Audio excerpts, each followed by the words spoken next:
So question 7 from Claire in Birmingham. So she's asked, when's the right time to swap your seedlings? She's got herbs, carrots, sunflowers from a small tray to bigger pots, and how's best to do it? So it's a great question. Again, this time at the moment we're all trying to sort of grow things from seed, as it's harder to get to the garden centre and places like that. So we'll try and answer your question.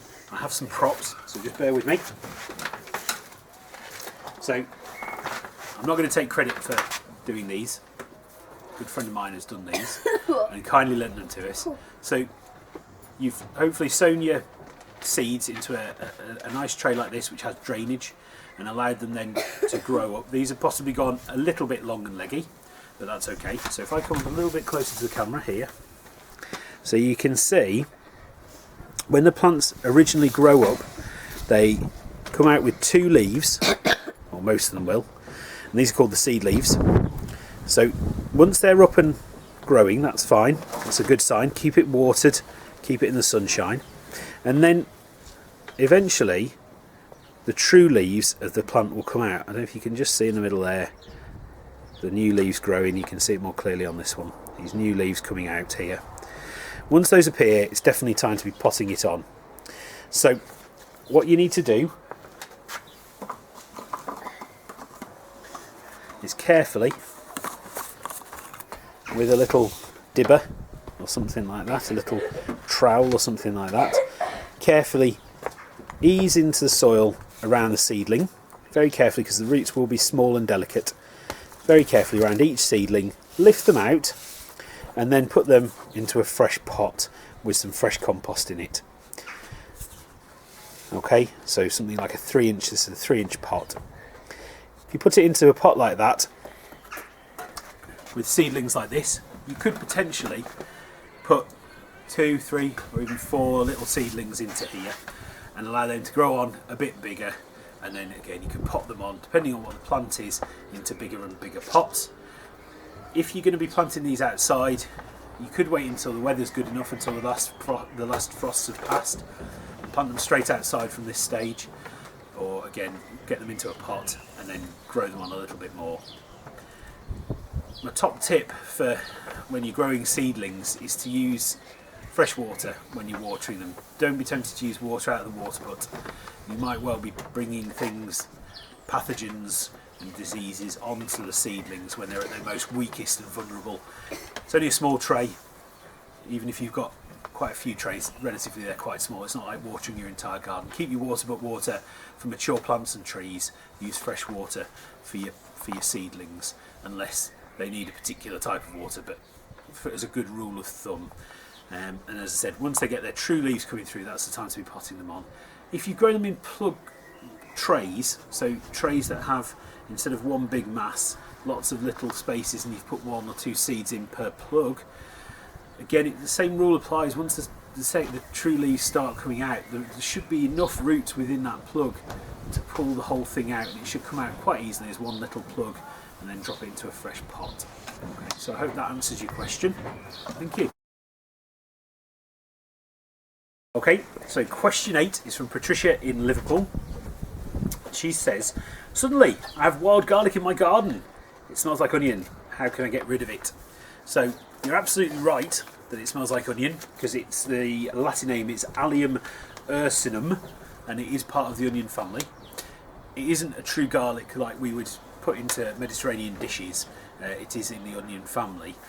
It gives off, the roots of it give off a chemical that stops other seedlings from germinating in the area, and it can be quite a persistent pest.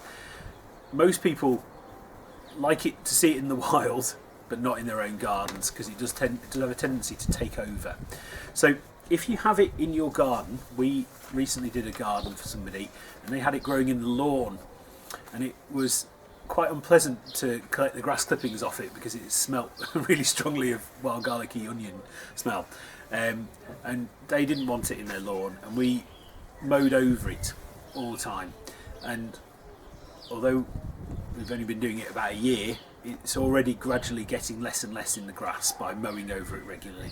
If you take off the leaves of any plant, eventually, if you keep doing it consistently, eventually it won't be able to grow properly because it won't be able to turn the sunlight into sugars. So if it's in your lawn, I would just continue to mow over it, and you're talking a bit of a longer term thing to be doing, probably a couple of years, but I just keep mowing over it and that'll get rid of it. If it's in your borders, it'll probably be a fairly deep rooted plant, so you just need to get a spade or a garden fork and get in there and just dig it out. That's the best way to do it. Or again, it's to just cut the leaves off, but it will take a longer time if you just cut the leaves off. If you can try and dig out the roots and the bulb lips underneath, that will get rid of it quicker. And if you get them all out, obviously they will disappear completely. It might be worth asking people if they want some of it, if you can dig the bulbs out, because it is a plant that people do like to grow in small amounts, maybe in a pot, or if you've got a biggish garden, they can just give over an area of it, maybe underneath some trees. It would be quite nice. So I hope that answers your question. Thank you. Okay, question 9 is from Mary in Ainsdale, and she asked, when is the best time to cut back my lavender, and how much do I do it by, please? So lavenders and rosemaries and a lot of the other Mediterranean herb plants all respond to light pruning. They don't really like to be cut back very hard. So it's a case of, as soon as you've planted them and got them growing, is to just gradually prune them to keep them in check. Once they get to be woody, that becomes a real problem, and you can't really cut into that old wood at all and expect it to grow back. It really won't grow back. So there's two parts of the lavender probably. One is the flowers.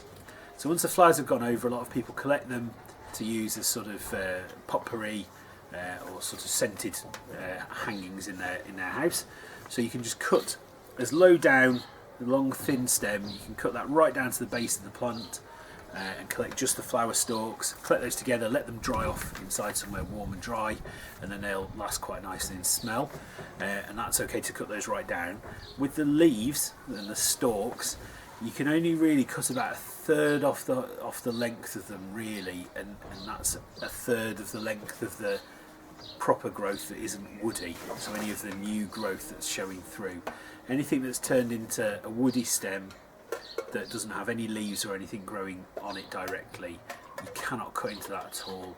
So there does come a point with rosemaries and lavenders that they basically just get too woody, they become a bit too heavy, the stems become too heavy and they sort of split, and sometimes the reality is you need to start afresh, buy a new one, or you could take some cuttings, do a sort of semi-ripe cutting of them, take a little bit of the end, drop it into some gritty compost, and you'll get a new plant hopefully. Or you could try sort of mounding up over the plant and hopefully new growth will come from underneath. But as I said, the other option is to just dig it out and start fresh, and the same applies for rosemary as well. So I hope that answers your question. Thank you very much. Question 10 from Alan, who's in Sydney, Australia, so he wins the prize for the furthest distance away asking a question. So his question is, when repotting plants, I heard there's a thing called transplant shock. Is this a thing? And how do I avoid this? And then he's also asked, what are the best tips when repotting plants just purchased from a garden centre? So that is a great question. So there is a thing called transplant shock, that is a real thing. And what it's caused by is that basically the roots of the plant don't have enough access to water and nutrients, so they're not developed enough, so they've either been damaged by the process of repotting, or there just aren't enough of them to get enough water and goodness up to keep the plant alive. So often garden centres and nurseries that you buy plants from are keeping their plants at optimal conditions, so they're giving them the correct amount of water, the correct amount of nutrients, the correct amount of sunlight or daylight. And it can be quite difficult, particularly if they're a house plant, to recreate those ideal conditions in your own home. So even without transplanting them, it can be quite difficult to keep them looking at their best. So if it's an outdoor plant, the best option is to get it out of the pot and into the soil. If it's been inside the nursery or the garden centre, give it a chance to just get used to being outside, put it out for a little bit, bring it in overnight if it's going to get cold. But once it's acclimatised, get it in the soil and it should be fine. If it's a house plant or a plant that you're going to keep inside the house and you do want to repot it, just have a feel loosely, see if the plant will come out, or just rock it gently and just see if it needs repotting. And if it doesn't need repotting and it's in the pot that you got it from the garden centre from, just leave it in there and maybe stick it into like an external terracotta pot or something like that. Just drop the pot into it, just leave it be, particularly if it's in flower. I made the mistake of repotting a Christmas cactus that I got from the garden centre because I thought it was the pot was too small for it. It was absolutely fine, totally my mistake. And because it was in flower, the plant just had a total freak out and basically, in essence, died. It didn't really do anything for ages, kind of went into sort of suspended animation and then just basically died. So we only learn from our mistakes. So if it's in flower, definitely just leave it alone, let it finish flowering. And for a plant like an orchid or something like that, that can take quite a long time to finish flowering. Just let it be, keep watering it, keep feeding it if it needs to feed, and then repot it when you really think it's desperate to be repotted. The ordinary house plants, often they will be okay in their pot as long as they're fed and watered, so you might not need to.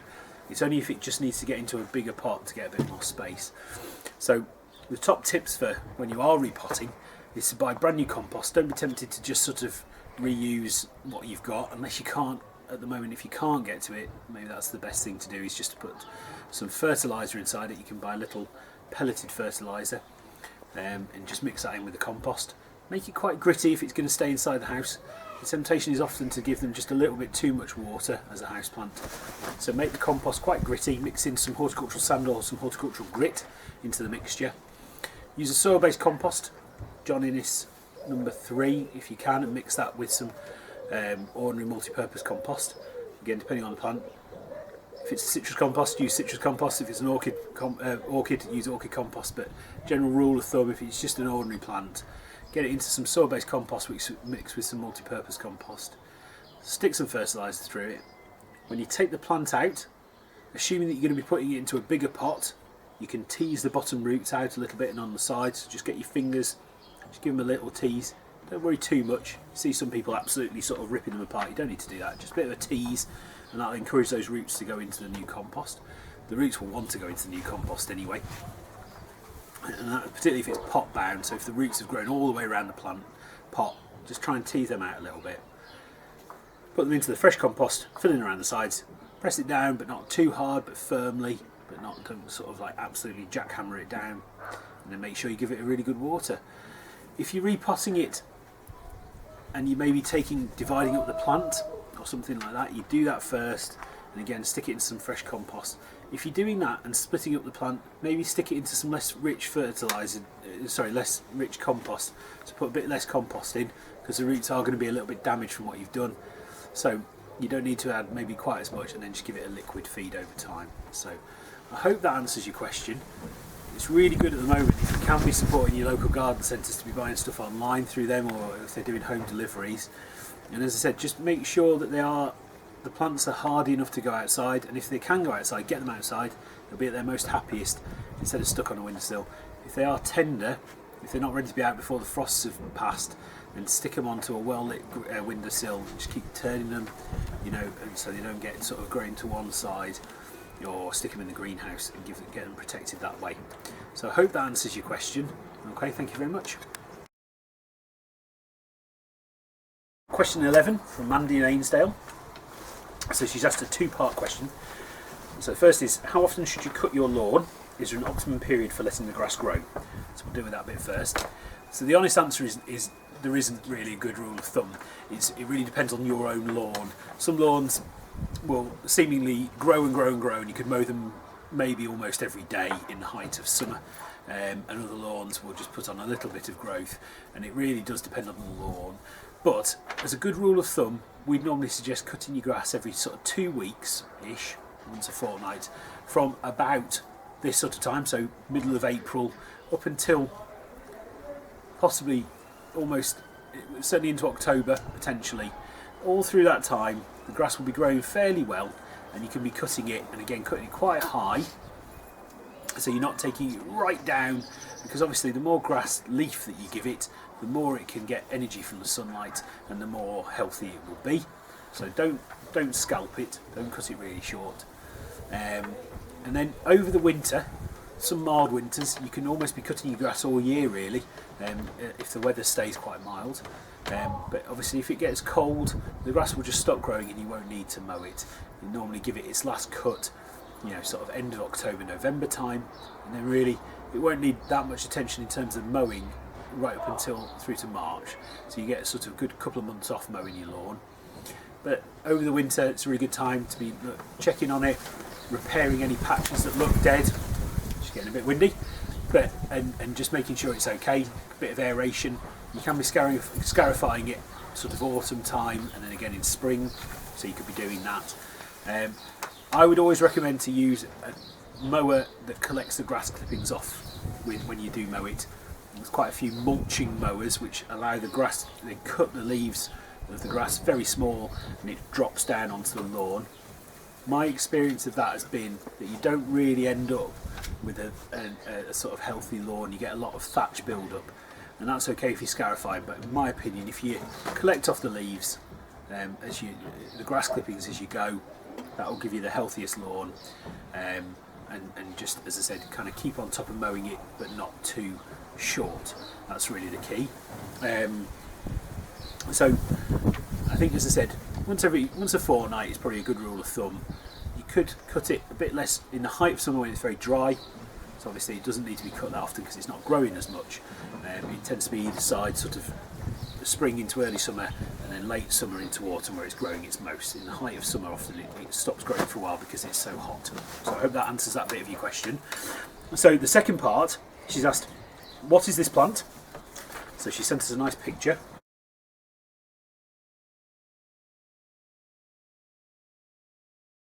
So yes, it started growing in the garden near the pond and just wondering what it is. So it's a Cotoneaster. It's probably self-seeded itself. A bird has probably ate the berry last year and deposited it nicely for you underneath the decking where it's grown to be that plant. It is a nice plant. It grows well up against walls. Probably where it is, it's probably not in the best place for it. It's probably okay while it's small, and you could probably let it grow this year and then cut it down or dig it out. It's not going to cause any problems. You get lovely red berries on it. It's quite attractive to insects, and then the birds like the berries afterwards. So it's a nice plant. So you could dig it up potentially and move it somewhere else, or take it down, let it have this year, let it set berries, and then it'll probably merrily self-seed itself somewhere else anyway, and then you could cut it down over winter. So I hope that answers your question. Thank you. Okay, so question 12, our last question, is from Joanna, and she's asked 4 different questions really, so we'll do one at a time again. So she's asked, first of all, we have a rockery that gets full sun most of the day. How can I tell what kind of plants are best? Succulents have done well, but I'd like to add some colour, maybe with something like heathers. So rockeries are one of those garden features that have a bit of a bad press. When they're done well, rockeries can look beautiful and really deceive you into thinking that you're in something quite a different environment to where you actually are. They are often not done well though, and they are often spread out with inappropriate plants that just don't suit the area or the style of the plants of the rocks. So it's a really good idea to look at the rockery in the first place and just check that you do like it. If you don't like it, a good tip of mine is to just bring the rocks in closer. People often spread the rocks out too far. Bring the rocks in closer. When you look at in a wild alpine environment, the rocks are often sort of a jumble really, one on top of the other. Bring them closer together and infill with small gravel that looks appropriate to those rocks. So if it's a sandstone, get some sandy coloured pebbles or gravel. If it's limestone, again, get appropriate stuff. Don't stick plum slate with a nice kind of limestone or something like that. It's going to clash the two. So in terms of plants, alpines are often sold to go into rockeries, and those plants aren't always actually the best options for going into a rockery. They often spread themselves far too quickly, and unless you've got a ginormous rockery, they're really inappropriate. Most people have a smallish rockery. So assuming that you do, there are some lovely plants.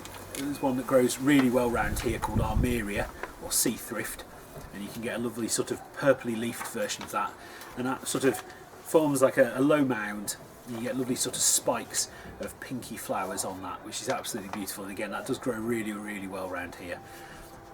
Lots of the herbs grow really well in rockeries, things like lavender and rosemary. Again, if that looks appropriate within your whole rockery theme, then they're good to use. They love being baked in the sunshine. There's a prostrate rosemary, a rosemary that grows along the ground that really does grow very well in rockeries, and again gives you that sort of carpety effect. And particularly if you've got a rockery and then a wall maybe, or a raised up rockery, that can tumble down off the edge and it can look really beautiful. My best advice is to actually go to a proper alpine nursery, and there are some dotted around, or look on their websites at the moment, probably is the best option, and look on there, and they will give you some really appropriate plants that won't go mental and spread over the entire area, and will actually give you a really nice lot of flowers and foliage without it spreading and taking over the entire rockery. Can also plant things like aces into them, smallish trees. There's no, when you go and look in mountainous rockery areas, there are often stunted trees growing there, and they can look really nice in and amongst the rockery, but again it has to be appropriate with what else you're planting. And then after that, don't be afraid to grow bigger things like sedums and things like that really can be quite big. If you pick a sort of smaller version of those, they can look really nice. So I hope that answers that part of your question. So as I said, go to a specialist really. Things like heathers do work really well, but again they tend to go a little bit too big too quickly, and you end up with a problematic part of the rockery really. So and also bulbs, some of the dwarf daffodils like tete-a-tete go really well in rockeries, and they look beautiful, and they again give you that kind of early spring colour when not so much else is about. So I hope that helps. You've also asked, we inherited flags. They're covered in spots or paint, and whatever was cementing them together has disappeared. Is there a way that we can best clean them and re-grout them? So the best way of doing that is probably with a jet wash. And just clean them off with a jet wash. Relatively quite a quick way of cleaning them. You can buy chemicals that you can put on, things like Patio Magic, which should clean them, but again you'll often need to wash them off and brush it anyway, so I'd always suggest using a jet wash. It's nice just using just water. Clean them off with that. If there's things like paint on it, that might not necessarily come off with a jet wash, but again I would imagine it would normally. You could use a bit of something like white spirit just to clean those off in those particular areas. Just put a bit of it down on it, and that should help lift it off. If it's really stuck on, you might just find it will never come off, and you might just have to live with it, I'm afraid. In terms of the pointing or the grouting around the paving, you can buy a special mixture grout that you just brush in, and you wet the paving and then brush that in. Depending on the area, that can be really nice. You can get it in different colours, and it really does set really well, and it does look lovely. It works out relatively pricey. If you have inherited the paving and the joints between the paving aren't really big enough, it can be quite difficult to get brushed in. So depending on, without seeing it, I'd suggest maybe just using a mixture of kiln dried sand and cement, or even just kiln dried sand on its own, and again you just brush that into the paving, and that will just help give you a nice surface and make the paving look better. So I hope that answers that question. And you've also asked, one of our beds is constantly covered in moss over the soil. Is there a way to get rid of the moss without hurting the plants? And it's a sign that the soil has been compacted in the beds. So the water is, relatively speaking, sitting on top of the surface of the soil, and it's giving you a good environment for the moss to grow. It's not necessarily a dreadfully bad thing, really. The moss isn't going to do the plants any harm. It's probably a reflection on quite a hard, you've got a sort of clay soil maybe, or quite a hard soil that's not letting that water through. So you can address the problem with the moss, and you can simply scrape that off with a spade or a hoe, and scrape that off and get rid of it. But then you're still going to really have the problem. The moss will just grow back. So the best thing to do is to scrape it off and then try and improve the soil. So to add a mulch over of some garden compost or some well-rotted manure, and then fork that in, so put it into the soil, and do that every year, and you'll improve the texture and quality of the soil, and that'll help with the moss going through. If it keeps being a problem, even when you do that, you're best to grow a moss garden like the Japanese do, and just enjoy the moss and just live with it, because as I say, it isn't actually doing the plants any harm. It might be a reflection on the fact that the water might not be getting down to their roots, but I wouldn't worry too much about it. It's not doing any harm. So, as I said, scrape it off, proof the soil, or fork it in, and that should be okay. And then finally, I've tried to grow plants in pots, but they always die. What's your best outdoor pot advice? So, they can be quite tricky things to keep looking nice, and often we buy a plant from the garden centre looking absolutely beautiful. We get it home, we stick it into some fresh compost. It looks lovely for 6 months, maybe a year, and then after that period it just gradually either stays looking about the same, or it gradually just looks less and less nice over a number of months and years. And really the problem is that the plant is using up all the goodness that's in the compost. So if you use like a multi-purpose compost when you're potting up your plants into a big pot, and you put several plants in it, after about 6 months the goodness that's in that compost will have been totally used up by the plants. So you either need to be adding some extra fertiliser in with the compost, so you can buy pelleted fertiliser, slow release fertiliser, that will gradually give off the goodness that the plants need, and that again would probably last maybe more like a year to 18 months, possibly a little bit longer depending on the type that you get, and that will really help. Or you need to be giving it a liquid feed. You can use organic seaweed feeds and things like that, or chicken manure pellets, and just work that into the soil and water it on. Or again, you could repot the plant and add some more of the slow release fertiliser. But you really need to be keeping an eye on the plant itself and seeing if it looks happy. Don't be tempted to overfeed in that first 6 months, or if you've added your own fertiliser 12 months to 18 months, don't be tempted to feed it, because otherwise you'll end up with just lots of soft growth that will get damaged. Only wait until it's starting to look like it's not doing quite so well, then give it a feed, or after, as I said, after about 18 months. Use a soil-based compost. So John Innes number 3 compost, either on its own or mixed up with some multi-purpose compost. If the pots are going to be there for a long period, that will be the best way for the plant to keep looking healthy. If you're planting something like a small apple tree into a big half barrel or something like that, definitely use a soil-based compost. You need it to, you're wanting it to live in there effectively forever, and then still give it some feed as it goes on.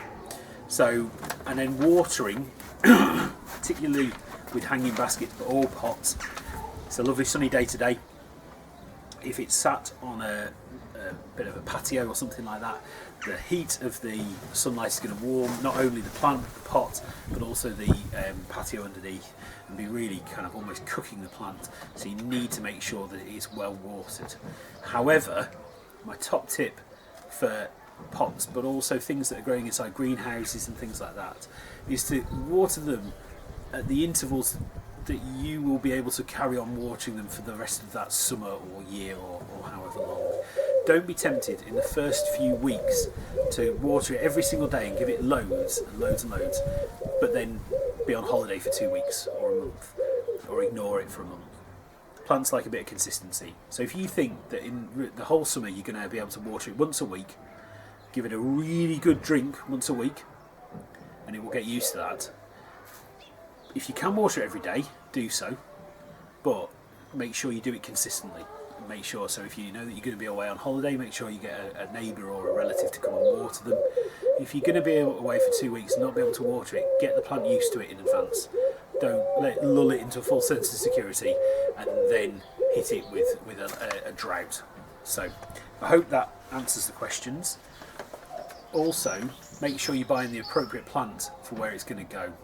So don't buy a shade-loving plant that's going to sit out in the middle of your patio and get baked. Get a Mediterranean herb plant that's going to thrive in those conditions. And equally, if it's going to be tucked behind a shed where you can see it but it doesn't get any sunlight, make sure it's appropriate, a shade-loving plant, a hosta or a fern or a hellebore or something like that. I hope that answers your questions. Thank you very much for sending me all your questions. I've really enjoyed answering them. I hope I've given you some good answers and you can take it away and do some good. I'm going to put up a list of all the plants that I've mentioned onto my Facebook page, and if this has been a success and people enjoyed it, then we could maybe do it again. I'd like to say thank you to Matthew and Alex and Louise, who have been helping me wonderfully. We'll give them a small round of applause. Do you want to come on to the camera, boys? So thank you very much. Bye. For all your hard work. Bye. We'll see you soon. Bye. See you soon.